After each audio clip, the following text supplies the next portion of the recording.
Hindi tinanggap si Jesus sa Nazaret. Umuwi si Jesus sa Nazaret, sa bayang kinalakihan niya, at katulad ng nakaugalian niya, pumunta siya sa sambahan ng mga Hudyo sa araw ng pamamahinga. Tumayo siya upang bumasa ng kasulatan. Ibinigay sa kaniya ang aklat ni Propeta Isaias. Binuksan niya ito at pagkakita sa bahagi ng kasulatan na kanyang hinahanap, binasa niya ito na nagsasabing, "Suma sa akin ang Espiritu ng Panginoon, dahil pinili niya ako upang ipangaral sa mga dukha ang magandang balita. Sinugo niya ako upang ipahayag sa mga bihag na malaya na sila, at sa mga bulag na makakakita na sila. Sinugo rin niya ako upang palayain ang mga inaapi, at ipahayag na dumating na ang panahon ng pagliligtas ng Panginoon." Pagkatapos, ibinilot ni Jesus ang kasulatan at isinauli sa tagapag-ingat nito. Umupo siya para magsimulang mangaral.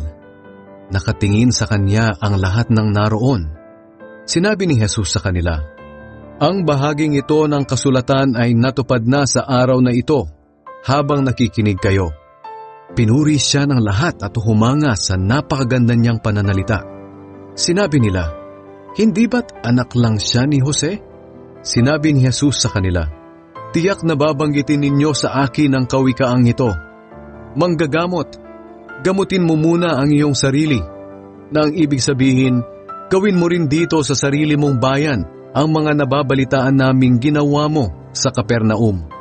Sinabi pa ni Jesus sa kanila, "Sinasabi ko sa inyo ang totoo, walang propetang tinatanggap sa sarili niyang bayan. Alalahanin ninyo ang nangyari noong panahon ni Propeta Elias. Hindi nagpaulan ng Diyos sa loob ng 3.5 taon at nagkaroon ng matinding taggutom sa buong lupain.